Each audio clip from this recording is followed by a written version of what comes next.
Welcome back to Taylosive Movie Reviews, starring me, your co-host, Mike, and I'm joined today by the one and only Drew, as always. Hi, Drew. Hi, Mike. And we've got a very special guest for this very special movie. We got the one and only Randy Vasquez. How you doing? This is so new to me, so it's such a first.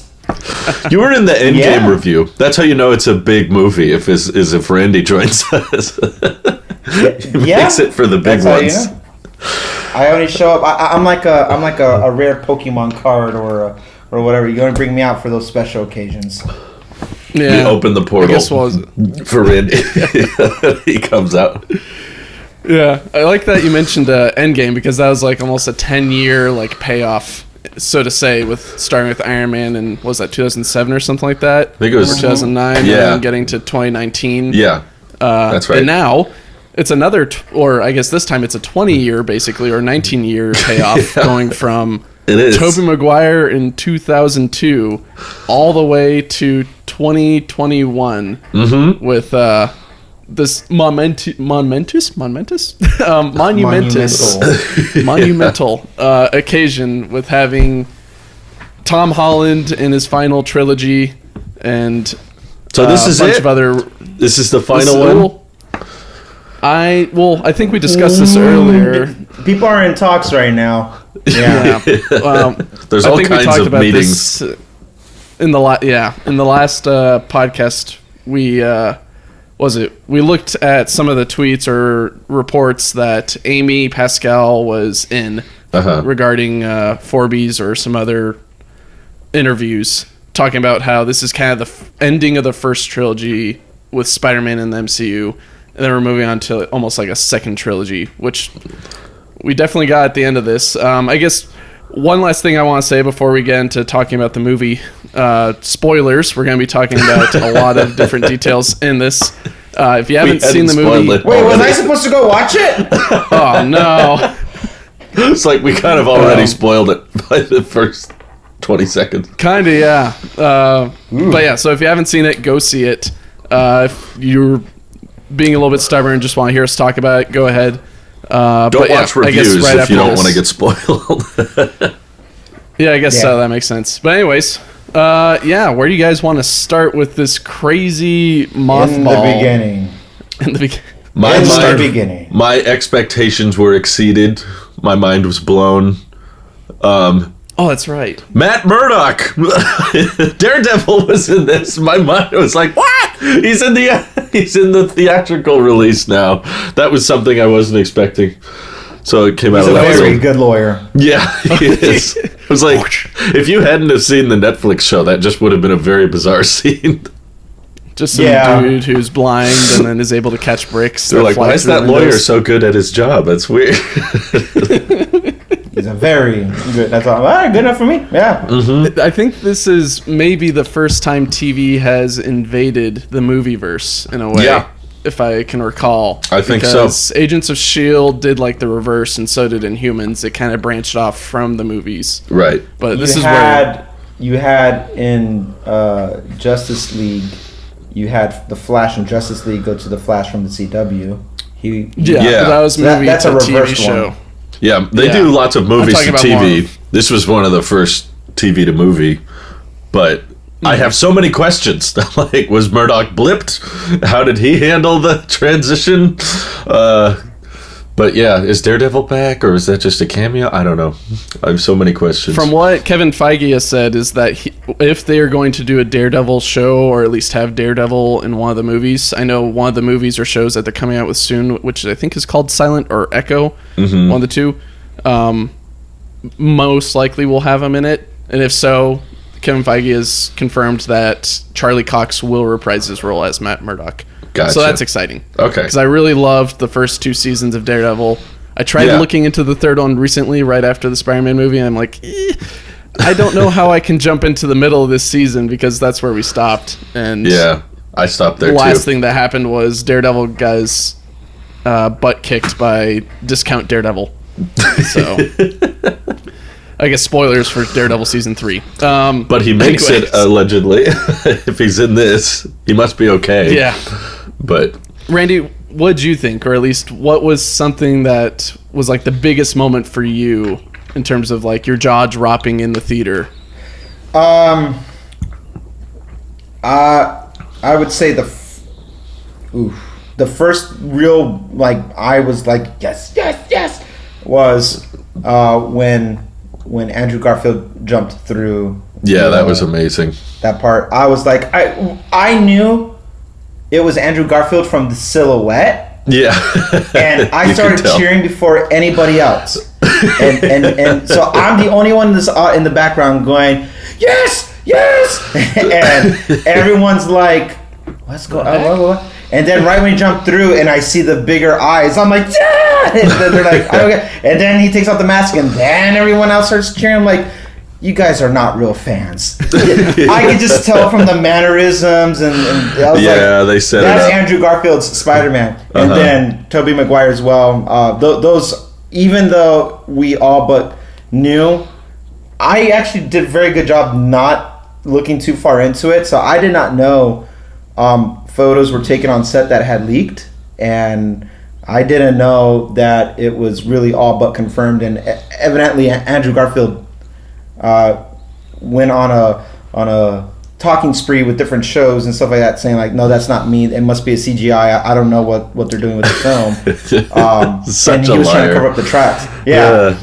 But just seeing it, I was like, oh, it felt so good, because I'm the Tobey Maguire generation as a kid, seeing that and hearing, honestly, it was the music, bringing back the old music for each perspective film. Hearing Tobey Maguire's music when he's talking to Doc Ock at the end, and it has that really known famous tune going on. I'm just like, oh, my heart, it feels so good. So those are jaw-dropping moments for me, where I was just like, yes. And then obviously the introduction of Doc Ock and Green Goblin just made me lose my mind. I was like, that's so cool. I was so worried that, because I had a strong suspicion that they were coming back, but I guess what my concern was that it was just going to be like cameo last second.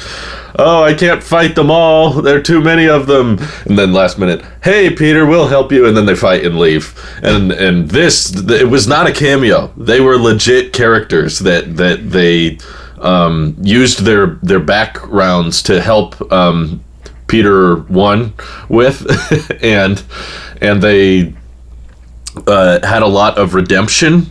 I think what was a really heart-wrenching moment for me was when MJ falls and Tom doesn't get to her, so Garfield jumps, and you can tell he's thought about it in his head like a million times about exactly what to do, and he just starts crying as soon as he caught her. It was like really emotional, all those arcs, and the fact that Maguire is the one that stops Holland from using the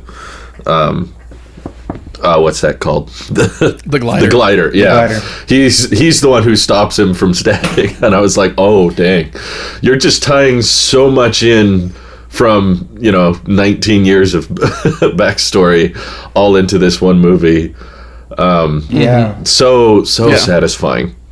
Oh yeah, I teared up so many times in this movie. Wow. First with Aunt May dying, that was tough because I didn't expect, or I expected it, but then they played it off like she was okay for like a good 5 minutes, or it seemed like 5 minutes. I was not expecting that surprised me. Well, my wife expected it as soon as she got hit by the glider. She's like, oh, she got stabbed, but then she kind of just falls down. She's like, oh, maybe she just got knocked by the glider. But then the explosion happens, and then she starts bleeding out. Right. You're like, oh no. And so after that, plus that hasn't been done in the other movies. No, she was the Uncle Ben. I realized the moment she said, "With great power, there must also come," and she says that line, and she actually says it the way it was actually written in the comics.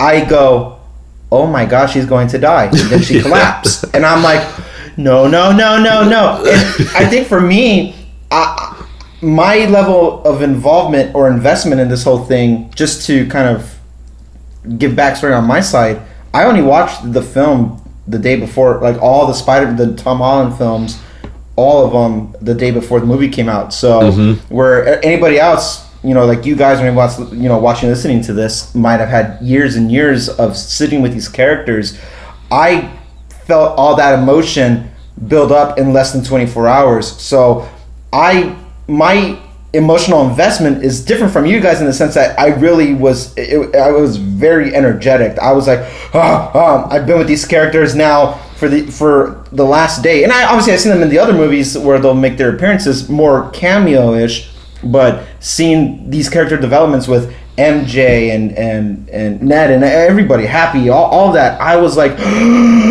so it was just really heavy because it all happened so quick for me. But sure.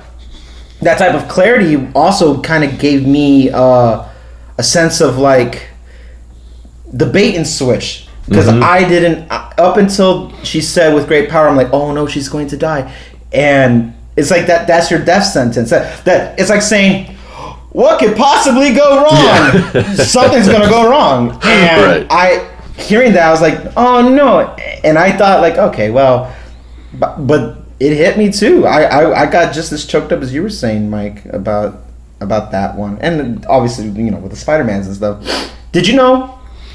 Because Drew, you said you thought there were going to be cameos.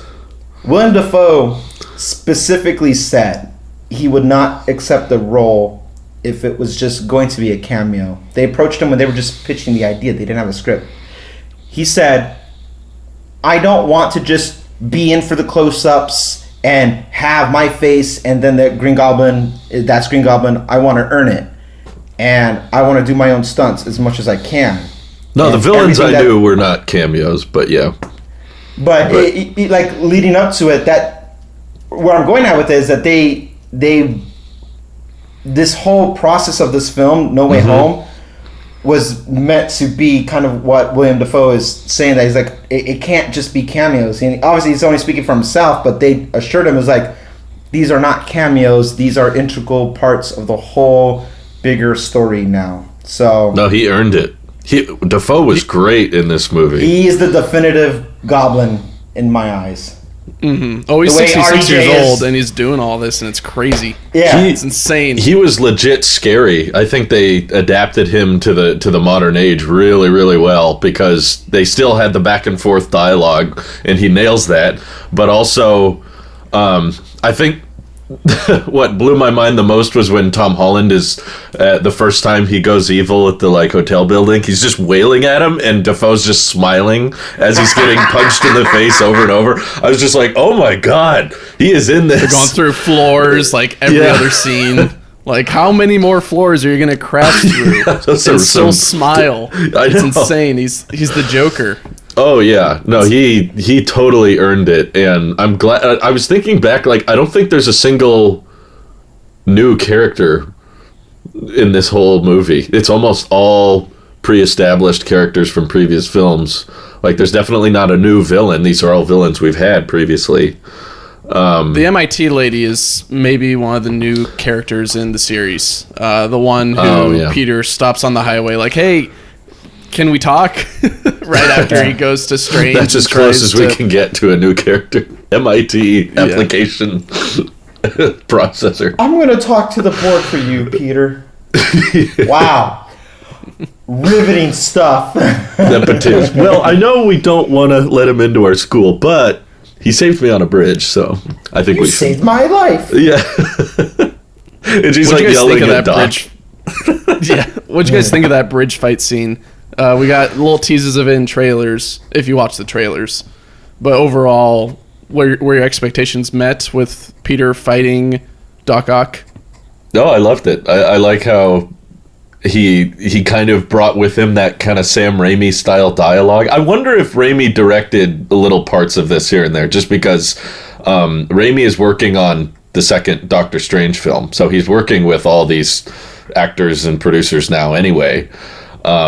But he said something like, you want to play games? Catch. And I was like, that felt straight out of 2000s. I love that line. And the way he was throwing cars around every which way. I was a little bit sad to hear in the interview when he said that in the old days, they had these giant puppets that they were puppeteering for the arms. And in the new one, it was just completely CG. They didn't use any puppeteering. But the CG was really good, so I can't complain too much. It's it's probably as good as it would have looked with a puppet anyway. But to the CG's credit, CGI credit, I thought the fight was very intricate in a way that I couldn't enjoy fully in 2004, 2005. Like I you don't realize how great the new graphics are until you see the new graphics, and there's nothing wrong with old Doc Ock, but watching during that fight scene, specifically on the bridge, seeing how the claws were moving, grabbing the door, pinching, ripping it off, and throwing it, like I was appreciating those types of details, and the nanotech forming to it, all of it, stuff that I know that would not be that convincing if they tried to do that 20 years prior. But I do like the idea of there being some realism, like if it was still puppeteering for like close-ups and stuff like that, but I get why they didn't do it for continuity purposes. It just would look just as clean, just like RDJ wearing an Iron Man suit after the first one. It was all CG. I get it, but they don't have time. Time is money with these productions. They're like, and we've got a team of animators. Are cleaner. Watching how the Goblin's bomb comes out, and him coming through the smoke. All that stuff is still clean, and the bridge scene was amazing. The whole dialogue, him talking with Doc Ock in between when he has him pinned up against the pillar, all of that. There was not a boring moment from start to finish. No. I was in it. It was moving. Unlike movies in the past where there's multiple villains, like Spider-Man 3 or Amazing Spider-Man 2, where I feel like they're maybe trying to do a little too much. The pacing here was just effortless. Shout out to the editors. Did not feel like a 2.5 hour movie. It felt so fast by the end, but it did seem quick. But I would dispute the pacing. It felt a little bit weird to me, just because the beginning and near the middle, it just kind of seemed like, where are we going? Where's this building up to a bit? Like, besides, we get all the villains in these chambers. Like, I don't know. It seemed a bit slow to me, or it didn't seem like it was building to something that was realized yet, or at least maybe not obvious, but something that the audience could key into in a way. We get it. Like, they're hunting down all the villains, and they're Doctor Strange already got the lizard immediately, so it's just, okay, well, if there was 6 villains, then we already have 2, so I guess we've got 4 more to go, and even so, it wasn't even 6 villains. It was only 5 villains. Sinister 5! Well, the only caveat I've got for that is you could, if you really want to stretch it, that tree got teleported into one of the chambers. And we know that Groot exists, who is a sentient tree. So maybe this is just Groot's very evil uncle who's been hanging out on Earth. Just so technically there was a Sinister That's 6. better than trying to stretch it out to trying to bring Venom in as the 6th person or Ryan. There wasn't Eddie Brock in this movie, technically. There was. There was an Eddie Brock. I would my only pushback on to why I might feel that way, Mike, is when you set up Act 1, Act 2, Act 3, they establish the plot, the bigger plot, and they still manage to throw in twists in each act, which is why I felt that, okay, any stagnation that could have been immediately justifies it when they start the next act. When you have when you have Aunt May die, all of it immediately feels like it all just happened. To me, like the big fight happens, and Goblin kills her, and I go, oh, this movie feels like it just started, because now you're sitting in this pain, and then they really drag it out when you have Garfield and Maguire trying to talk to him in shared experiences, and he's like, don't tell me you can relate, and that whole thing, like even that part is like, you're just sitting in that pain a little bit longer, and then you get that breath, like every time there's pain, not immediate, but it follows up with something lighthearted, something quirky to ease the tension a little bit, the pointing the fingers and all that. It's all brilliantly like executed on it to balance any salt with sweet. The whole thing just you can't sit in an emotion for longer than maybe 5 minutes, 10 minutes most before something changes and the emotion changes. The only exception I would say was like, ooh, I was really sitting in it was when Aunt May died. Then I'm like, man, I'm really feeling this. I think they were, and that was intentional. Followed by, here are your heroes. Oh my God, Andrew Garfield. Oh my God, yeah, it was almost a constant stream of tears for me, going from Aunt May dying to Andrew Garfield appearing, then Toby appearing, and then all of them together, and and then Ned just being like, I promise I won't be a villain, I swear. Yeah.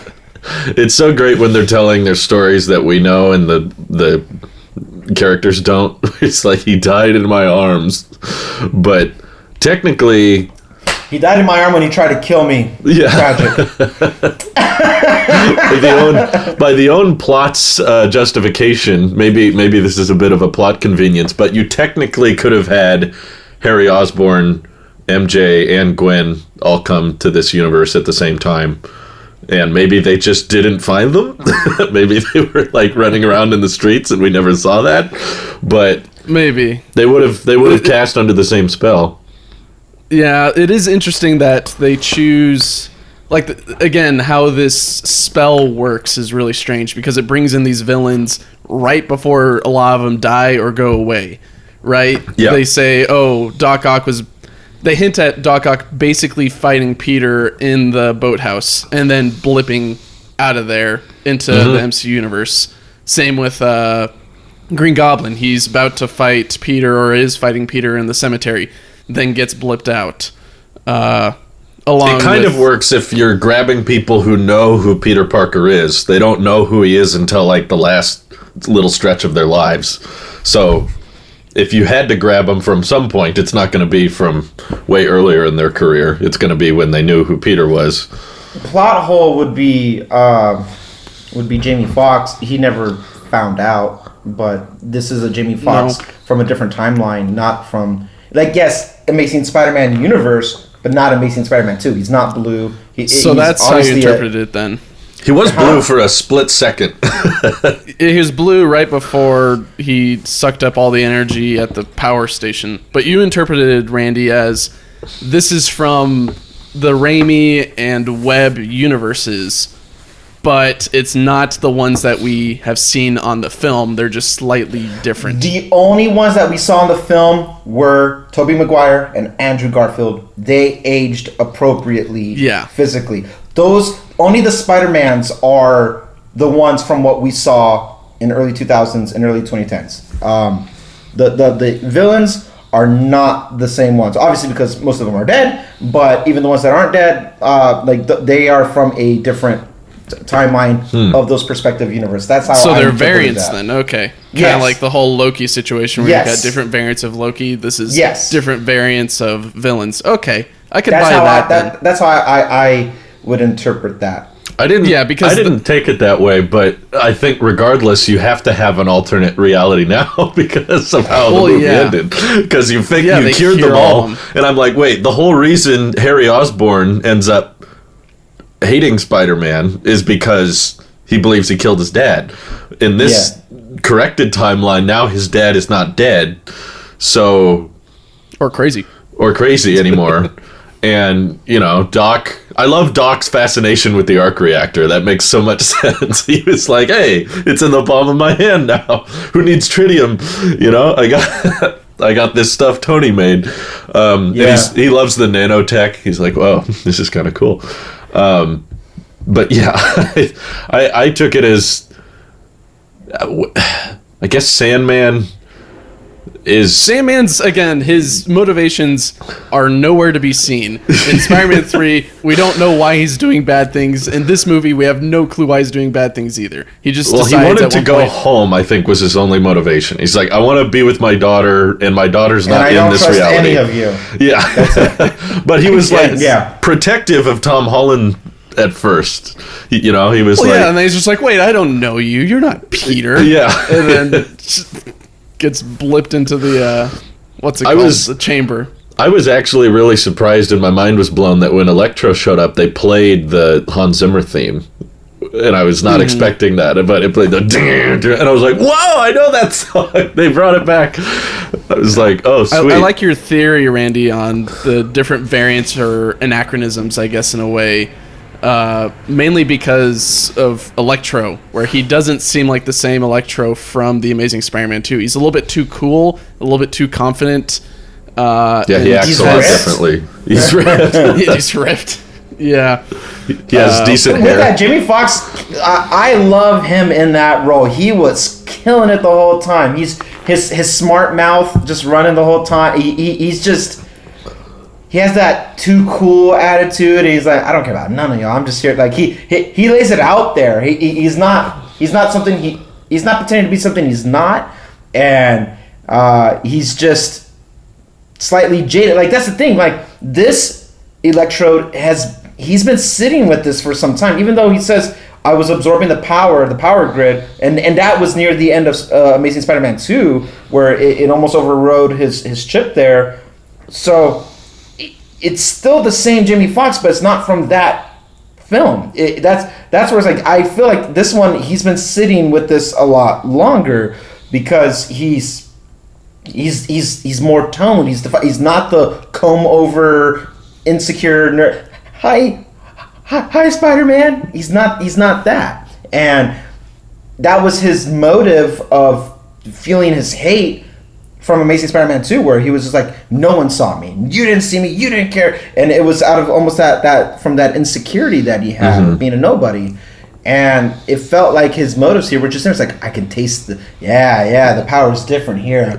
I want some of that. Like, that power hits different. I was trying to understand what he meant by that, but it's yellow here. Electricity is yellow. I'm trying to think, like, this is... Marvel has perfected, like, crossovers with, you know, the MCU and the Avengers and stuff, and this is by far probably the most ambitious crossover event you could do, of, like, taking previous films with different casts under different studios and merging them all together like this. I'm trying to fathom if they could do it again, and I'm like, I think this is pretty dang hard to top. I think with the amount of actors you got back, and with how they help the Tom Holland Spider-Man, and they expressed their stories of, like, you know, Gwen died and Uncle Ben died, and I killed the guy who I thought did it, who's actually here, by the way. He's the one who really did it, but I forgave him. We're cool. But just the way the dialogue and how they built up those characters, just their fascination with Maguire's, like, web just coming out of his body, like, I loved that. That's something that fans were asking for years. Like, if we need to get a crossover there or anywhere do you have, like, else? a web block? And he's like, yeah, I did have a web block. It's a whole existential thing. And I think Garfield picked it right back up. I think Maguire he had a little bit of a zen, like, older, mature approach to the character. It didn't feel exactly the same as him. He didn't seem all over the place anymore. No. He seemed a little bit more grounded. He felt very calm and collected compared to what it was cool. like. Yeah, my stuff's boring. I fought a Russian guy. Yeah, no, you guys are cooler. You guys are cool. They're like, no, you're amazing. You're amazing. Can you say that? No, you're right. No, I needed to hear that. Maguire's like, wait a minute. I just want to hold on to the fact you fought an alien in space. It's like, you went up to space. That whole interchange, they basically became these brothers, which Garfield even said. He's like, I always wanted a brother. And I was like, oh, can't we have Avengers, you're in a band? That's amazing. That was one of my favorite lines. Time for this. Guys, I know how to work in a team. I was in the Avengers. And he goes, that's great. That's fantastic. What's the Avengers? What is that? Such perfect writing. I think they just nailed it. They knew how to recapture those characters, even though Maguire felt like a different, more mature version of that character. Garfield, in the very scene he took that mask off, it was like he just got off the set of Amazing Spider-Man 2. He had the same energy. He's just Same like, hair. stop throwing bread at me, you know? It's like, I thought you had the tingle thing. And he's like, I do, but not for bread. and when he wants to prove it, he just jumps right up. I'm pretty sure this works. Such a get the cobweb over there, please? Yeah. Ned's grandma just wants him to clean everything. Ned is low-key the MVP of the movie, where for some reason John Watts is like, you know what? Ned's a wizard now. Yeah. We're going to make him a sorcerer. I love that little line. Strange was like, did you just make a portal? Huh. Okay. Yeah, which made me excited. I'm like, oh, we're finally going to get something cool with Ned or something different with Ned. Dr. Ned.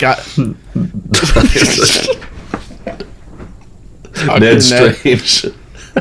The memes write themselves. My meme mind was blown when Ned started talking to Maguire. I was like, oh my god, there's been so many edits of this and now it's really happening.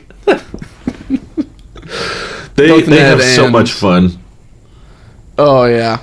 No, it was great seeing all these characters interact, and I loved every single interaction, every little brief like chat between either the Spider-Mans or MJ talking with Garfield, or Ned talking with Toby and or Garfield, or just Peter. Yes. Yeah. No, Peter Parker doesn't help. Yes.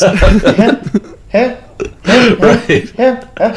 The computer. Oh, okay. Oh, they really nailed that. I think. Did they not get the original Dr. Connors? They got Reza Fons. They got him from Amazing Spider-Man 1. Okay, was him? I think they got everyone. Yeah. Yeah, that was him. As soon they as didn't show his face very long, and I was wondering if he looked different from what I remember. I guess it was almost 10 years ago now. Jeez. I mean, we just watched it, Drew. I know, but no, I mean, he probably looks different after 10 years, the actor. Oh, yeah. When he turned back into a person, I was like, is that? I can't really tell. But I guess it was funny, just all the villains hanging out where they got defeated. Like Sandman's just like, I guess I'll hang out up here at the top of the Liberty Crown. Right. And then Doc Connors just being like, okay, I'll just hang out here too. That was a great interchange with Electro and Sandman. He's like, I fell into a vat of electric eels. And he's like, no kidding. I fell into a particle accelerator. They're kind of joking about how they keep falling into things. Like almost mocking the old plots. Yeah. They're like, that'll do it. I guess that's all it takes. No kidding. Oh my goodness. What'd you guys think of how they wrapped up this story as well? Where it wasn't what I expected. I was expecting that it was going to jump into a giant multiversal event where everything is expanded and we get all these different characters jumping in and out. Instead, it's all solved by everyone forgets who Peter Parker is in all universes. I was fuzzy on that. I didn't quite grasp that. Like, the spell erases everyone's memory of Peter Parker as Spider-Man. Everyone, including throughout all universes. Happy. Which also breaks my brain a little bit, because I'm like, okay, so Happy remembers who Aunt May is, but he doesn't remember who Peter is. So if you ask Happy how he knows Aunt May, he says it's through Spider-Man, but he never knew Spider-Man unmasked. So what happened in Civil War, according to Happy's memory, because he met him as Peter, basically, before he met him as Spider-Man. I have a theory on that. Okay. First, I'm gonna be meta about it. Okay. The ending is left ambiguous enough because contracts are coming to an end. Yeah. That's a really good way of ending it, when contracts are out in the air. So it could pick up from it. You could almost intentionally find loopholes in that ending if they are able to come up with a new contract agreement with Spider-Man going forward, which it seems like they're in talks for, because it was just such a success. So I think ultimately it's gonna play out pretty well. So clearing the obvious now, story-wise, I feel like, for example, you bring up Happy. Spider-Man was doing like he was featured in Far From Home with Aunt May. Hi, I'm gonna sign stuff, and they had that big old check, and Happy was there, and so he remembers that experience. But my interpretation of it is that he's seen Spider-Man's face, but it's like, it's fuzzy to him. It's fuzzy to everybody who would have saw him, because it would have had the same impact the way you can't tell me once upon a time when there was Superboy on TV, who's the actor that played Superboy? What's his name? Without you looking up, you'd have to be like, and there's that fuzziness that you have there. That same is what's clouding Happy's mind. I'm sure he's seen his face, but it's a nobody. It's not a relative of Aunt May. I did see his face. It's just some whatever. Like it's inconsequential to everybody now. They have that spell where it's like they're not going to think too hard into it, because it's like I don't know. Now the immediate like that's going to fall flat in my head is, what about all the people who recorded Spider-Man?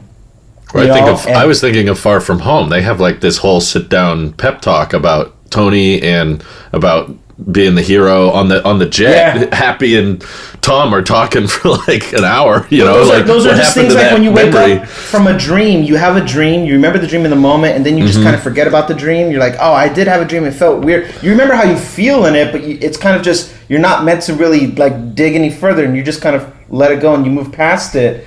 And I feel like this is where it's like it's loose enough to pick apart because one of the contracts, but in the theme of it, in Loki's show, you don't have those people going back to stop these deviances from happening off the timeline, and because of that, they're not really allowed to feel a memory the same way. But there's still something there, because MJ still has the broken necklace. Yeah, that's still the Black Dahlia. The Black Dahlia is broken at the very end. So she knows it's important to her. She can't really pinpoint why. Like, this feels relevant to me for having it. I like it. I don't remember how I found it. I think I got it on that trip. I don't know, but I like it. And that's enough. And that also tells me, if Peter would have said I loved you and kissed her or whatever, and it would have broken the spell. True love's kiss breaks the spell. Yeah. That broke Disney. it. Yeah, absolutely. Absolutely, right? Thanks, Disney. Thank you, Disney. I see what you did there. The necklace is proof that it was still going to work, and he chose to walk away.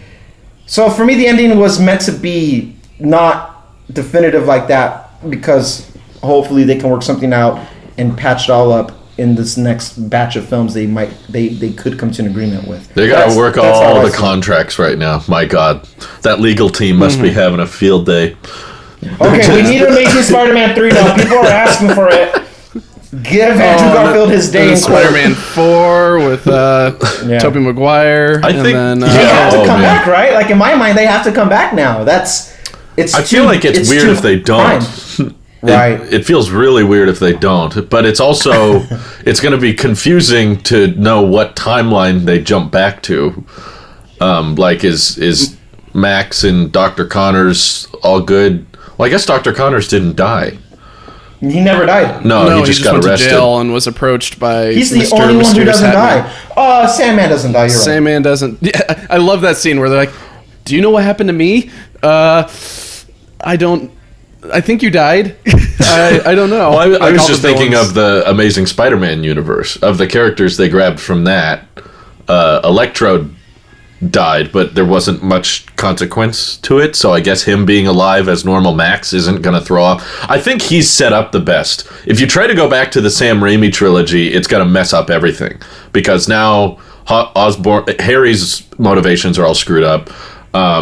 Doc Ock is not evil anymore, and he has an arc reactor, so he can't really even... Those are different timelines, though. In Doc Ock's timeline, Norman's dead. I guess, if you want to do the separate timeline, you could go back to the Raimi... I interpreted all this with the Endgame mind on, where was it? Bruce Banner's just like, well, yeah, that's your past, but now this is your future, and now that has become someone else's new. So we need to go back to Maguire's universe, not Osborn's universe, is what you're saying. Those are separate. Sure, if we wanted to note it as that. If you want to see what happens there, yeah. I think what this film just opened up is, do you want to see an older Spider-Man in whatever's going on? What's going on with MJ? Do they have kids or whatever? You can see that with Toby. If you want to see Marvel's going to end, the end credits is, who won? You decide.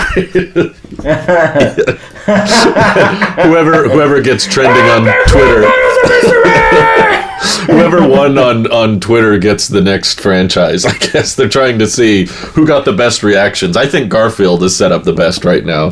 Garfield was left more unfinished than Tobey Maguire. After Harry died and that completed that little trilogy, it's like, it's okay, it's done, he moves on. They teased it with them looking at, the Venom that was maybe going to be Carnage. Like I saw like how they're trying to set that up in Tobey Maguire's film at the end. Like, hey, this is looking pretty good. But at that point, it was just it was gonna be like another Batman film from the '90s with what's his name, that writer director. But so it felt like it met its purpose.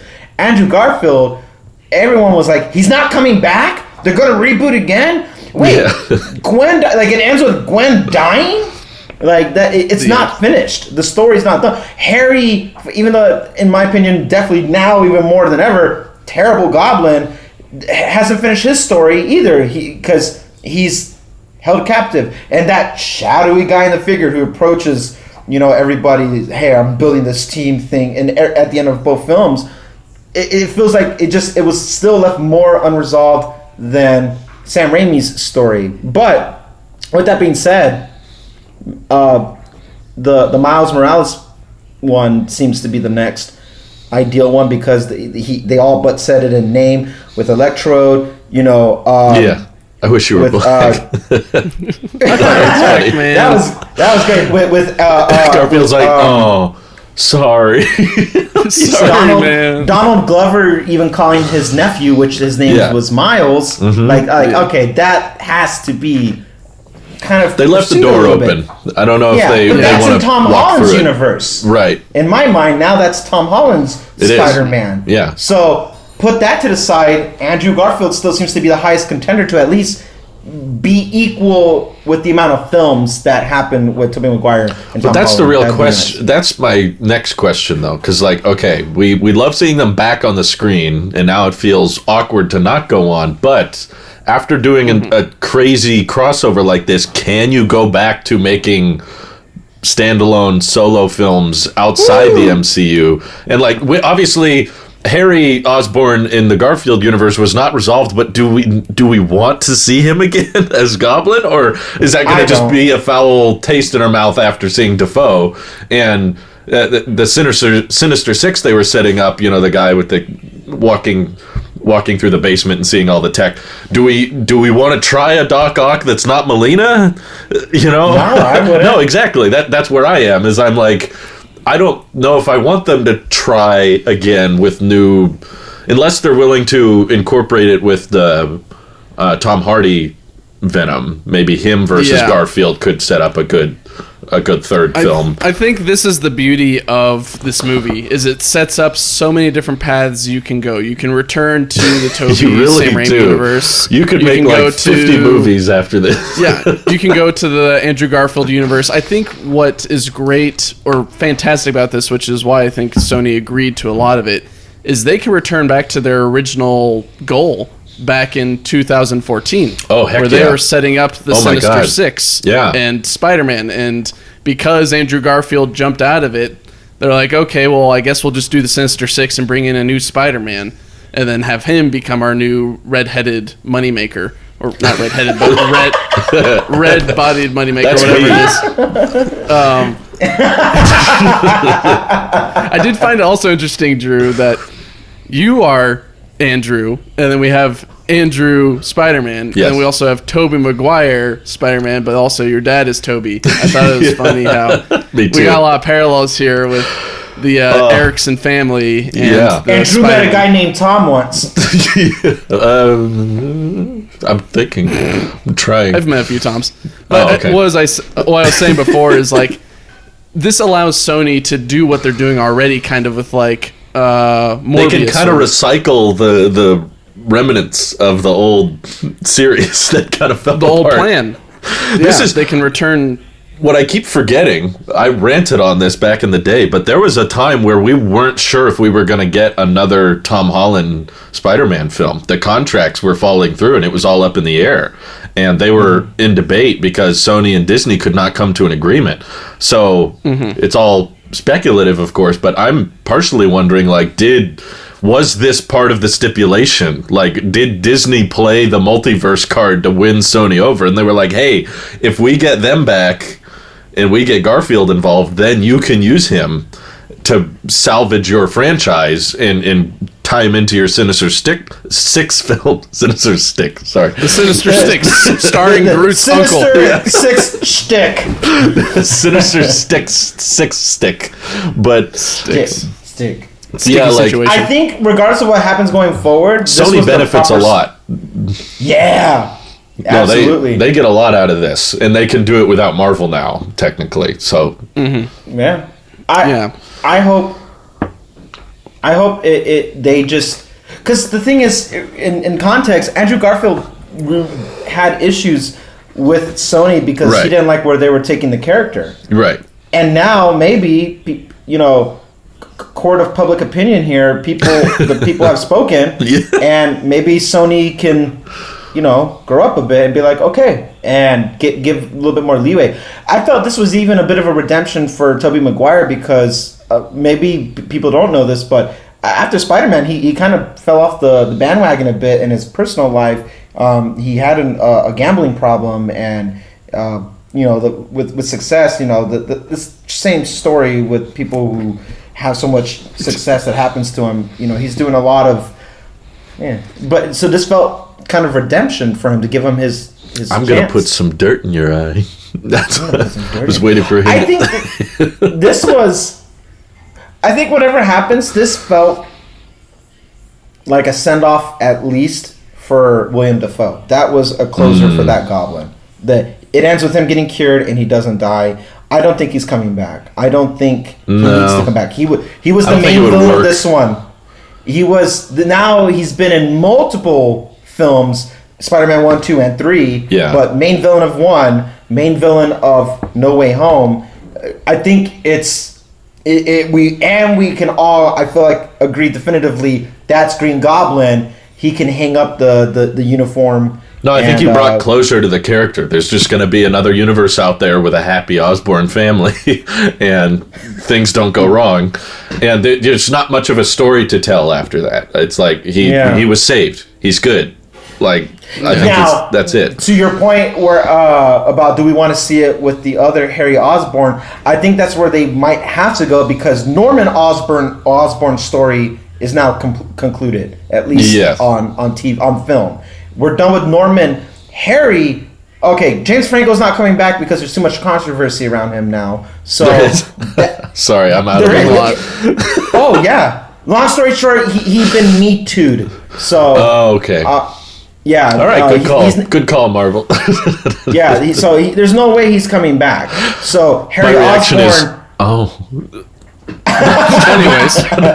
So Harry Osborn from Amazing Spider-Man. Different story, and that one was the one that they were setting up. He didn't die. They were leading up to it. I feel like they have to almost feel like they obligated to do an Andrew Garfield film. He still looks the youngest out between the two. You could probably make a plot point around Garfield saying like, "Well, I know how to stop Harry now because I was with my boys that stopped him, so I know what I need to do." Yeah. So you bring up a good or segue into this. I got a lot of I fielded a lot of questions in the Talos of Tech Discord regarding Spider-Man No Way Home and some of the questions that people had. Specifically, user Saren asked, "I'd love to hear your thoughts on the future of the MCU Spider-Man. Where do you see the franchise going with the next college trilogy?" And I just wanted to open it with, at least it would be nice to see Harry in the MCU, some type of Harry, along with, they teased Venom at the end of it, so maybe Harry can get Venom, kind of like how they're going with the video game Spider-Man that they're doing, along with, I don't know, seeing more Flash and more of the college life that Spider-Man can have, because at the end of No Way Home, we kind of put a halt on the MJ and Ned friendship because he doesn't want to hurt them anymore. So it opens up the book for Harry or Flash or other people that he's interacted with. Black Cat, we could have Felicity. Anyways, Black Cat. Or with the resurgence of Kingpin or Matt Murdock, we could have them come in. Yeah. Kingpin is coming back. That dude's coming back. Yeah, I guess as of recording today, the last Hawkeye episode came out, in which, long story short, they are teasing Kingpin in that series. So he could come back in the Spider-Man series. What do you guys want to see, at least in the future of the MCU Spider-Man next trilogy, assuming that there's a next trilogy coming that Amy Pascal has hinted at? I was kind of frustrated by the memory wipe thing, just because I feel like you do kind of lose a lot of that character building and relationships that they all had. So if you have to start from scratch now, some of what was built feels lost. Like, I feel like nothing happened now in Far From Home. Like, I watched this with my buddy Ross, and he was not with us when we watched Far From Home. He's still never seen it, and he missed nothing. Like, he went into this and he didn't feel like he was out of the loop on anything with the Spider-Man build-up. He was just like, you know, he heard the little talking at the opening intro of like, oh, okay, everyone knows who Peter is. Got it. And that was, you know, they tie up the whole legal battle, and that Peter's identity is controversial within the first 10 minutes. But as long as you've seen the Maguire movies and Garfield movies, there's all kinds of stuff already set up. But so I don't know, like, if there's a way they can kind of salvage some of that backstory they've had and some of the life they shared with Ned and MJ. I don't know how. Can go back to Doctor Strange, but Doctor Strange doesn't even know him. Also opens up some potential plot holes for me when I'm like, okay, so there are spells where you can change people's memory. So make Thanos forget Infinity Stones exist, you know? Like, he's like, oh, I don't know. Could be what I think Doctor Strange still knows. Well, he said it'd be nice. It was nice knowing you, right? He said like a goodbye. That again, I think that's more of a technicality for the meta situation with Sony and all that and all that, and saying goodbye to Spider-Man if it's going back to Sony and they're not going to do any more deals. I think because he earlier in the film when he was talking to the new Grand Wizard, he tells like, "Do you remember so and so?" No, exactly. Yeah, but Doctor Strange still remembers. So how would he say, "Do you remember something?" if he doesn't? You know, he's alluding that he remembered it. That I erased this thing. Oh no, you don't remember it? Yeah, because I did that. Because he still remembers. I feel like he still knows who Peter is, and it's also intentional that in the storyline of it, I think it's intentional because he's, you know, knowledge is power, and they teased in the post credits about, you know, an evil Doctor Strange, you know, version as well, and I think that all can come back to bite the bigger picture in a more cleaned up trilogy. Though, to answer your question, Mike, I would say I would like them to pursue the characters that that more or less were left ambiguous in Tom Holland's universe. Although Oscorp doesn't exist. Oscorp doesn't exist. So that'd be kind of a twist. It'd be like, okay, Harry is here, but not with a big corporation and not a big rich kid. So you can kind of do a Harry, but not the same way. I think I would like to see Vulture come back because he protected him at the end of Homecoming. Yeah. You know, all that stuff is so fresh to me because I watched it all at once, that he protected him, and you had what's his name, Scorpion, the guy. Yeah. You know, so those, like, that was obviously feel like it was being set up for something, and I would like to see that have a little bit more of a definitive conclusion of it. Not saying that they have to die. Not every villain needs to die, but if everything that's been introduced, I would like to see a proper follow-up for it. That would be a cool, even if that's just for the first film. Okay, now we're going to wrap up Homecoming, all the villains that were introduced there. Honestly, Far From Home, you're right, Drew. I don't know. It's almost completely meaningless in the lineup now. Well, unless they bring back the memory thing, which is possible. It's all pending contracts, I think. Far From Home really only now offers the moving the story forward with MJ and Aunt May, but she's gone now, so it doesn't even matter about that. So Happy. And their memories are gone, so it's... Right. So the only thing is it's the development of Peter Parker as a hero, going from small kid in Queens, neighborhood friendly. I mean, they really pushed the neighborhood thing to now. I want to see Spider-Man in the next trilogy be the New York City version that we saw with Toby Maguire, Andrew Garfield, because they really kept him everything home related. He was the neighborhood. He was a kid, and now he's growing into it. Now he has the more, you know, bright blue sewn on uniform to keep it more traditional, more classic. All that going forward, it seems to be the clean slate of now we have Spider-Man in the city, stop being his version of Rhino, or at least Vulture and Scorpion. And the idea of pursuing something with Oscorp would be interesting, but if they don't, I get it. There is no Norman Osborn in that universe, at least the one that is this billionaire who's a DOD contractor making super serum for the military and all, and that whole thing. It doesn't need to be that anymore. It could be something.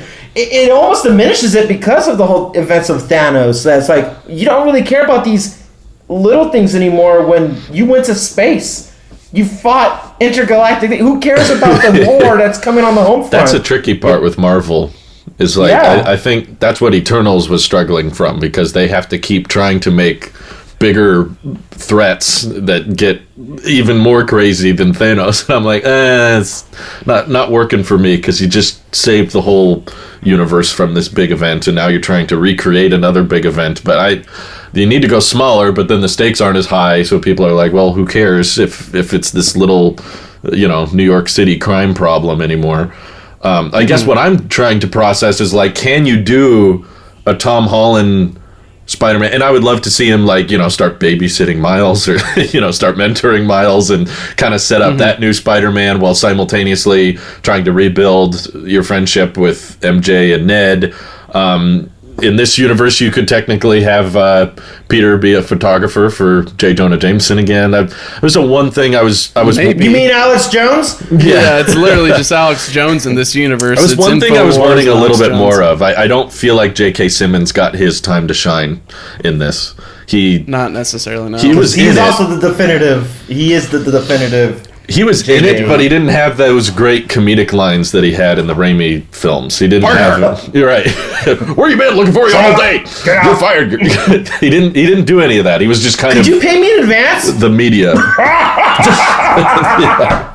He needed some of those moments, but maybe there's potential for that now. But I'm trying to process, like, can you set up the MCU Spider-Man and be doing the Andrew Garfield Sony Spider-Man simultaneously? Like, can you have multiple franchises running? James Bond did this for a time. Yes, you can, because they did it with DC. They did it. They actively did it. They did it. They're doing it right now. It's not going super well. Television. Well, now everyone is all about the Snyder universe and all that. So where you have yeah. So like, they're kind of doing it. They're making it work simultaneously in that sense. They did it even in the 2000s with Tom Welling in Smallville being young Clark, and while having the guy who plays Brandon Routh. Yes, yeah, and he did Superman Return. So they experimented with it before, and it It's not, I wouldn't say completely memorable, but it is doable. And it's probably just not going to be at the same box office success. Well, how is Venom faring? Because that's a good gauge for today. Because Venom is its own thing up until now. Oversaturation is a legit issue, though. I think like Star Wars hit that very quick. They started like, we're going to do a Star Wars film every year, and then everyone was like, okay, this is too much. I can't take it. So everyone just kind of, stopped watching the new Star Wars movies. That's how you get a Solo. That's how you get like how did we buy this $1 billion title to box office flop in like 3 years? Like, so if you have a Garfield Spider-Man and then a Holland Spider-Man and then a Garfield Spider, and you go back and forth, I don't know if that financially can work as well. It'd probably be great for all the Spider-Man fans who are like, cool, now I've got so much to work with. Disney Plus. It'll just be another Disney Plus thing. That's what I was suggesting. Sony's been barring Marvel from putting anything on Disney Plus that's Spider-Man related besides kids cartoons. Like, you guys know because I let you guys use my Amazon Prime account. You can't find these films anywhere on any streaming service without having to rent them or buy them. Maybe this was part of Disney's bargaining chip. It's like, you can have all the revenue of the Garfield movies, and we'll take Sony, all the ownership of Holland movies. I've come to bargain. Yeah, exactly. Sony, I've come to bargain. No, they have some really intricate. They need Matt Murdock to handle all these contracts. He's a very good lawyer. You need to lawyer up. I mean, that's great. To defend the many Spider-Man on the silver screen, we do have Into the Spider-Verse that has existed alongside the MCU Spider-Man. Yeah, it's an animated film versus a live-action film, so it's a bit different. But it's amazing. It is amazing. I love that film. That's so good. And rightfully so, I would argue they're very slow with those movies. They take their time. That was in development for years, and the sequel's been in development. It has to be. If that's what it takes, then I'm okay. Take your time. Yeah. Avoid the oversaturation. Kind of like what we talk about on our other podcasts. Take your time if it's going to be right. I don't want a Solo equivalent. Don't rush it. Don't put it out just for the sake of putting it out, because that's how people get turned off, and then they move towards Disney Plus, series anyway, which you have to take your time with those as well. So regardless, you be patient with it. And I feel personally, maybe controversially, if they don't, I'm okay with them retiring Peter Parker and move to Miles instead. Do a whole new clean slate in that sense, so that way it doesn't feel like it's a cash grab. It doesn't feel like you're just stretching out the same thing over and over again. So Max is happy. So Max is happy. We gotta make him happy. You gotta do it for Max. Streams. But now everyone else will be more Tony Stark, Iron Man, RDJ. They'll show up in other films that are kind of cameo, not post-credit cameo, but more I'm here to kind of move the plot forward, but I'm not the focus point anymore. Yeah. Peter Parker is the oldest Marvel film now, in the sense that he's been around in different forms. It's okay. They literally pushed the MCU backwards in time. The first MCU film is now 2002. Yeah. That's kind of mind-boggling. Good deal for Marvel. Yeah, next year they'll be like 20 boy. years of the MCU. It's like, how'd you do that? I guess so. I guess so. You found a way to make it canon. So it's all canon now. Retire Peter Parker and move forward. If you want to keep using Spider-Man, which I think you should, do Miles Morales instead now. Because Into the Spider-Verse is a great proof of concept that teasing other Spider-Mans worked great, and as long as you had a great story. I love that film. That's an amazing film. And Tom Holland even expressed, I'm okay stepping down and passing the baton at this point too. Mm-hmm. But he'll obviously come back. If they work out an agreement, you bet your butt I'll come back. But he's okay with stepping down as well. And I feel if we don't want to oversaturate that, because you're right, oversaturation can be a thing. Just adjust course a little bit. The same way they're kind of doing, post RDJ.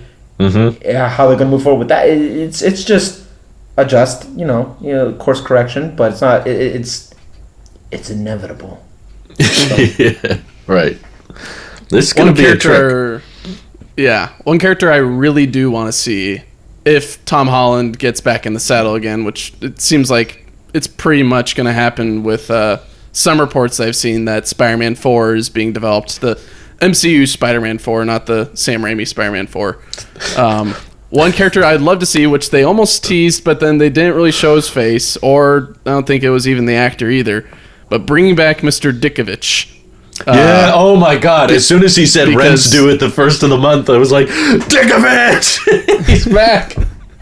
I just wanted Tom Holland to be like, you'll get your rent when you fix this door. He's on the phone with the payphone. Hey, go get me some milk. Go get me some milk. They did leave. Are we going to have multiple Venoms? There was the question, right? Because if you watch the end credit scene, Eddie Brock from Sony's Venom popped into the universe, which doesn't really make sense. I mean, there's some explanations that somehow the symbiotes know all the different Spider-Man somehow from traveling through space, but yeah, they still didn't know. I don't know. It's tough to be like, yeah, they know Spider-Man is Peter Parker, but then he blips in and then explains everything to Danny Rojas from what's it called? From the Apple show, who was the bartender, and then he blips out, but then leaves a little bit of Venom goo. So I don't know. It'd be cool to see Eddie Brock interact with Tom Holland's Spider-Man, but kind of like what you guys said earlier, he might fit more into the Amazing Spider-Man universe, or maybe just a different Spider-Man if they want to bring in another Spider-Man actor, or fold him into something else, because we didn't technically get a Venom in Amazing Spider-Man besides some deleted scenes where there is a symbiote in a capsule. So it could work, but I don't know. It's all left. That whole him blipping and then that little piece is left behind is so, maybe it's all meant to be no closing any doors anymore, and let's have it all open and see what might stick and leave to the imagination. And I think we don't need it, but we don't need it. We don't need it, but I think it might just kind of inevitably head towards that way because it's relevant. They want to use Tom Hardy. People like Tom Hardy's Venom. He's not bad. Anything to make Sony in a better light, they'll do. It's good PR, and then it's Disney has this back and they're doing everything they can to one day acquire the rights of Spider-Man as a whole, and if Sony can own it all, they will. So anything that gives, not Sony, if Disney can own it all, they will. But that means it just gives more negotiating power to Sony, so they'll do everything they can to capitalize on their IP with these characters. So yeah, whatever they're gonna do, I think they know to go all out on it, even if that means bringing back Andrew Garfield from time to time, or Toby Maguire if possible.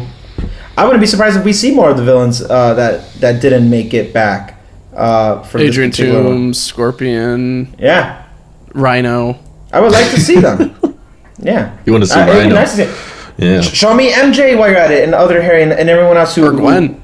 Bring back Gwen, or maybe Gwen. The next trilogy won't be MJ focused; they'll be focused on Gwen.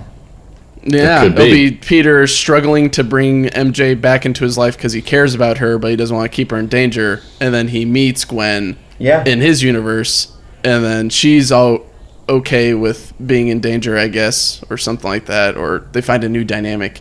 Then you just have a whole, it's basically the comics again, where I mentioned, I think in Amazing Spider-Man 1 or 2, where Spider-Man did have both of them in his life. He had both MJ and Gwen and had to make a choice, or was trying to make a choice, and then Goblin made that. Who we choose to be. Choose. Yeah, but then Goblin literally made that damsel, or your other loving damsel. Suffer the children. I guess going think about it, hero.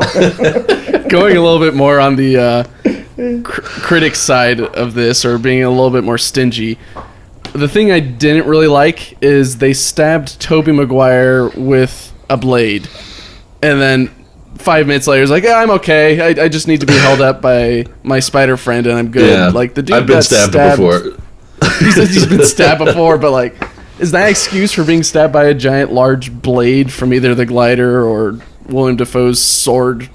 I thought he was going to die. It felt a little pointless, yeah. I thought they were like trying to kill him off or something, but it felt like they just wanted us to all go, but they didn't really want to go through the consequences of it. So you probably could have just cut that out, in my view, and been fine. Just him throw the glider away. The only thing it did for me was show me just how evil and how far Goblin is willing to go. He doesn't care. He has no more. He does not care. I will kill your aunt. I will kill your uncle. I will kill your Peter Parker. I will kill anything and everything. Brother from another mother. Your brother, your other variant. I hate this one anyway. I will kill everybody. This one's been a thorn in my side for years. Yeah. The audience's reaction when he said, I'm something of a scientist myself. He said the thing. He said the thing. We all freaked out when he said, my back. He was stretching. I can help you with that. Yeah, he's like, let me get you. Oh, those dialogue scenes were... That's very... top tier. Meta right there, because Tobey Maguire was complaining back in the day that he didn't want to do his own stunts because he hurt his back doing Seabiscuit. And that was a issue he was having with Sony. Sony was like, no, you're going to do these things. And at one point, they entertained not bringing Tobey Maguire back. And they were looking at, I think, Jake Gyllenhaal. They were looking at him because he's always been that lined up one for him. And so when they threatened that, he's like, all right, I'll do it. So this was Tobey Maguire even poking fun at it, where he's like, all right, my bad. There was a whole, not controversy, but it was a whole thing with the studio and him, because he's like, I don't want to do my own stunts because he hurt his back. And then the studio was like, you're being a diva. We are paying you millions of dollars. Shut up and act. And then he was like, all right, fine, I'll do it. Yeah, it was super refreshing to see the Maguire spider suit again. It was like, it's nice. It was recognizable, and it was on the big screen. I was like, wow, this is such all a throwback. them doing the poses on top of the Statue of Liberty. The only American Spider-Man. I loved how Doc Ock was like, you're all grown up. Like, he had that realization, and because he's looking at a different Spider-Man. It was an interesting twist to make Doc a good guy pretty much halfway through, and he stays that way for the rest. I wasn't expecting that either. That was a bit of a spoiler in itself. Doc isn't the bad guy, really. He's the bad guy for like 1-2 scenes, maybe. One fight, and then threatens Peter, and one fight, one cell, and then at the house, you get this thing. Hey, and now you're not you unless you've had your inhibitor chip. Doc, try a Snickers. Are you ready to get rid of your old self? Only me. Yeah. Oh, the voice. That voice when it's like, oh, it's Goblin. I wonder if that was disappointing to some people, because maybe some were hoping to see a Maguire versus Molina fight again, but instead he saved everyone. Yeah, those Electro. Yeah, those two never fought. They were never bad at the same time. we never got Sinister 6. Don't follow me. Well, I feel like Goblin was a more appropriate one because he's the OG of the He was OG the first. Films. Yeah, he was the first villain on the first so theatrical. Much more evil. Yeah. Higher stakes after Aunt May died. I mean, everything was... And plus the new suit with the purple hoodie. I'm like, this looks so good. I love it. Very comics-esque. Right. So good. Everything about it was amazing. They did a great job. This was like the best possible outcome. Did you guys like the different suit redesigns for all the villains? For like Lizard, he looks a little bit more scaly and has more spines and has red eyes now. You've got Electro with some weird... Electro was a much better choice. Oh my god. Yeah. 1,000,000% better. His star he sometimes even had a star eye for a second. Yeah. Powered up. I will admit I was a little sad when they broke the Goblin's mask. I get why they did it. I get why, because they're like, it's too corny, it's too cheesy, we want to make it look more gritty for the modern cinema, but at the same time I was like, I kind of like that mask. I thought it's very iconic. I was hoping he would. Maybe it just didn't work as well in the climax scenes. But besides, Defoe's face is more than enough for green. He was selling it. I mean, he was really selling it. I think it was important to show it broken because it was almost a side-by-side comparison to Spider-Man 2 when he abandoned his uniform, the Spider-Man uniform in the trash can in the alley, and he's walking away, and you see Norman Osborn do the same thing as he walks away. But by breaking it, I interpret that as he was trying to kill it, and it still laughed, as in my mind, if there was a visual component, all he did was form the two. There is no separation of Norman and Goblin anymore. And by doing that, he doesn't have to wear the mask to be Goblin. He was just now Goblin. Right. That was a really impressive scene where Tom gets the spider sense and he notices something's wrong, but we can't tell what it is. It just zooms way in and the FOV gets really wide, and then it just kind of tracks with him until he picks up that it's Goblin. But it was just really well done, that sequence. It gets all quiet. If you ever happen to watch the film again, the first person it zooms in on in the background, it was Goblin. Yeah. When his first goes off, the first one it zoomed in, Goblin, and I took it as when he's now thinking about it, when he's like, May, like he was already predicting something was going to happen to her. Right, he knew. And it happened. Like, the spider sense can't be controlled by Doctor Strange or anything. He was still controlling the body and the whole thing with the fight. So that's another thing I had an issue with. Somehow, some kid from Queens who knows geometry beat the former, I guess, Sorcerer Supreme.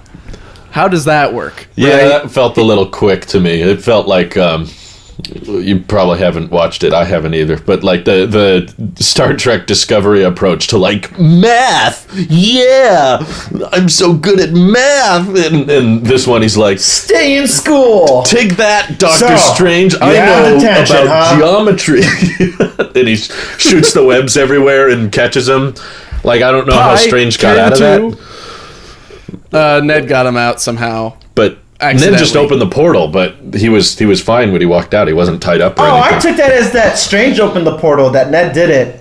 Well, Strange didn't have the sling ring, so Ned had to... So maybe Strange got out of the bind, but he was still stuck in the Mirrorverse or Mirror Dimension or wherever until Ned opened the portal accidentally to him. Yeah. Again, convenience on... There's a bit of plot convenience. A little bit. Just to get the story moving. Yeah. My favorite scene... Actually, all my favorite scenes... There's a lot to choose from. The whole movie. Even though I'm a Tobey Maguire Spider-Man, as that's my Spider-Man, all the Andrew Garfield scenes are my favorite. And my favorite scene is when he saves MJ. Like, that was very that was impactful was the word I was going to use. He had his redemption there. And right. Like you said, you could tell he thought about it. He didn't try to use his web to save her and have No, he did a different move. Picked her up, stopped her, and immediately... The memers are going to re-edit that scene so he kills her again. Tries the exact same thing. Still hits the ground. No, but he catches her. He's like, you okay? And she's like, yeah, I'm all right. And he's like, are you okay? She looks at him. Are you okay? Like, is that what she said? Working through some stuff. Yeah, she goes. Okay. She goes. Are you okay? That's the real question. He's just tearing up. He's right there, and you can see him he's played working through some stuff. He's played that in his head a million times. He knew exactly what to do on the second attempt. But yeah, poor guy. Technically, Gwen should have been floating around. You could have a little Saturday short with Emma Stone wandering around New York. She's like, where am I? What's going on? This kind of looks like my city, but it's not. Yeah. Why is Spider-Man... Peter! Yeah. Where's Oscorp? Where's the Daily Bugle? Where's my job? Where is Spider-Man? She's trying to, like, I need to catch my flight to London. Oh, so I guess wrap some of this up. I do want to stress this movie has broken box office records, and I believe is sitting second in all-time record I think it's all-time post-COVID, right? All-time post-COVID, but I think second biggest box office opening ever is a lot of the things that I see. Wow. So it's beaten Endgame.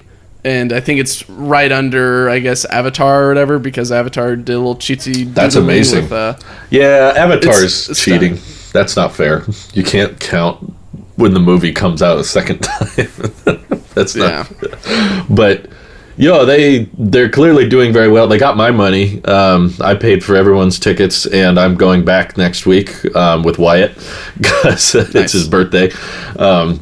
He hasn't seen it yet. He texted me. He's like, "Have you seen the new Spider-Man?" And I was in the theater. I was like, right now.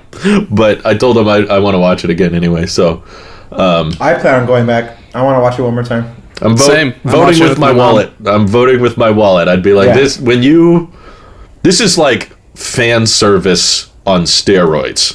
Fan service is an understatement. This is like fan drugs. You gave everyone exactly. This is the dangerous part for Sony and Marvel, because you're gonna give an inch and we're gonna take a mile, because now everyone's saying we're gonna take a Miles Morales. You're gonna ask for. He did it. He did it. Everyone wants a new Garfield series now, but they don't want Tom Holland to end, but they want a live-action Morales to be set up.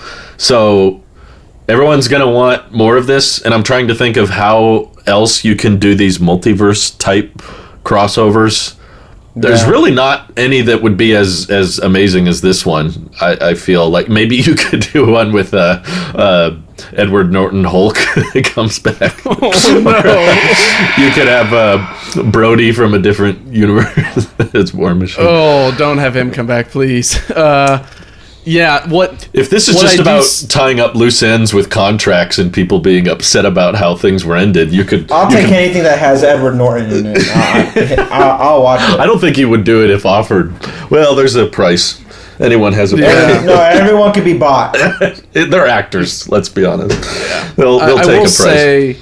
I don't think they're in too much of a bind, just because we've seen before with like Thor Ragnarok, you can buddy up two superheroes and get a pretty good box office hit out of it. Oh yeah. So if they want to bring in Andrew Garfield and I guess Toby Maguire for like a short movie or whatever, like when their worlds collide again for some reason or something else, they could do that. Or bring in Wilson Fisk with Tom Holland. People come to that, except I guess he's a villain, so you'd have to bring in, I guess, Matt Murdock. Bring Matt Murdock in.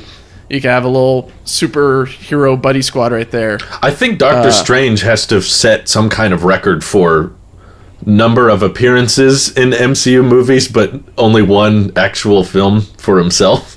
I think he's been in like 6 movies now or something. Like he was in Thor Ragnarok, both the Avengers. Yeah. Before him, Spider-Man. I would have given it to Hulk. He's been in a bit. Mm-hmm. Yeah. Yeah. Maybe Phil Coulson has him beat, but not for long. No, Phil Coulson, I don't think... It would be nice to have him back, but I don't think he's ever coming back necessarily unless they... I don't know. Maybe he exists in Andrew I didn't Garfield. Thor Ragnarok was a great movie. I'm just... You guys keep saying the title. I'm like, that was a good movie. It was solid. I'm actually very excited for Love and Thunder, just because I'm a huge Christian Bale fan. Jeff Goldblum, I think is coming back. He's like, that'd be cool. Yes. We get Jeff Goldblum in a room with Toby Maguire. Oh, look at that! He's threatening me. He all but said, he's like, I'm sitting on a secret. I can't say. Oh, I might have said too much already. I can't say. But if you like Ragnarok, I said too much. I think Marvel knows they can't tell Goldblum too much, because he would totally give it all away. He'll give it all away. He was great in that film too. That whole film, everything with Matt Damon, whole thing Sam Neill is too. So good. I know, Spider-Man. We're talking about Spider-Man, but I'm just thinking about great movies. Marvel's perfected the crossover more than anybody. I think they've got that concept down of getting people together, and especially the dialogue scenes. If I had to pick favorite scene, I think it would be the dialogue they had on the Statue of Liberty between the three of them, just talking about web shooters and web blockage and going to space like that.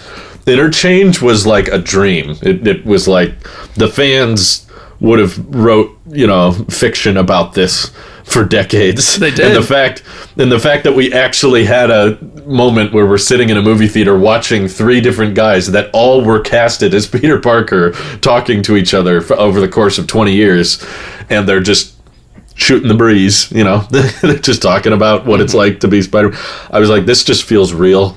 It feels organic, and it's very hard to make a real organic scene with multi-universe and different parallel dimensions, but they made it work extremely well. So I was just laughing and having a good time. And John Watts did a fantastic job on this, I guess, yes, to wrap well up done, the podcast. John.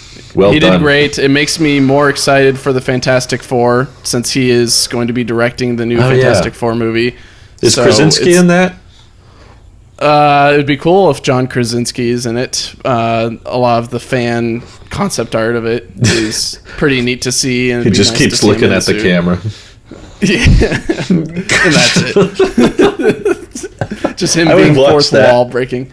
Yeah, he might make the first good Fantastic Four movie. Hopefully, John Watts has already provided a fantastic trilogy, and hopefully he brings in a whole great new resurgence of the Fantastic Four. That's another multiverse thing you could do. You could mix in X-Men. Yeah, you could put them in there. Anyways, we'll end it off here. Again, thank you, Randy, for joining us on this fantastic podcast. Oh, that's right. Thank you for reminding me. So, Randy, we usually do a score. Me and Nick kind of started this with a Toy Story. You rate it out of 8, 1 being bad, 8 being perfect. I'll put up the scores right here on the screen right now of what our all-time scores is. We'll put a nice little one for Randy there. We're not doing 10? Not 10. Nick decided 8. I'm continuing this with 8. All right, 8. Okay. I would rate this probably as like a 7.9 just because I didn't like some of the plot holes. But basically an 8. What about you guys? Basically an 8. Yeah, I think I'll go 8.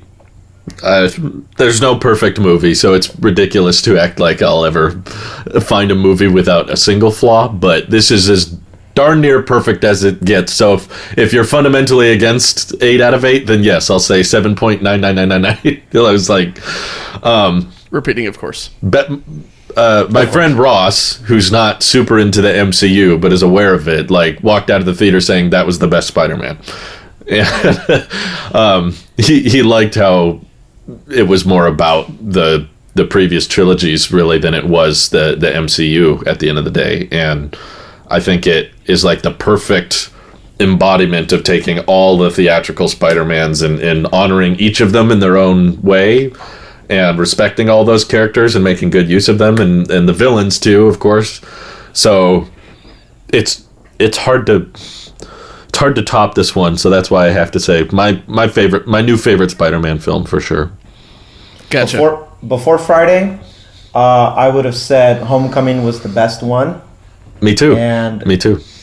Now, if it were doing a 1 through 10, I would have given it a 9, but I will give it a solid 8. And if I don't give anything a perfect score, so if I give a 9 out of 10, it's a perfect score in my head because there's always room for improvement, like you're saying. But everything about this is a return to form. I love everything about this film. I so much so that any continuity errors or issues or plot is completely forgiven, justified. I have not paid to go see another film multiple times since The Dark Knight, and I saw that movie a lot. So this is me voting with my dollar. I want to go back and watch it. Yeah, this is the first film I think I've ever, in probably since The Dark Knight Rises, that I've bought tickets to see. Or Star Wars, I think I bought several tickets. I saw Avengers 10 times, so I'm very guilty. This is theaters. This brought me to the theaters. I can't think of since episode 9, which I wasn't in love with. But yeah, it's kind of pumping life back into the movie theater industry. It's like, come on, you can do this. And they're like pumping Spider-Man the heart back. did it. AMC to the moon. Buy the dip. I've never seen. Is Kevin Feige not allowed to buy AMC stock because he has inside information?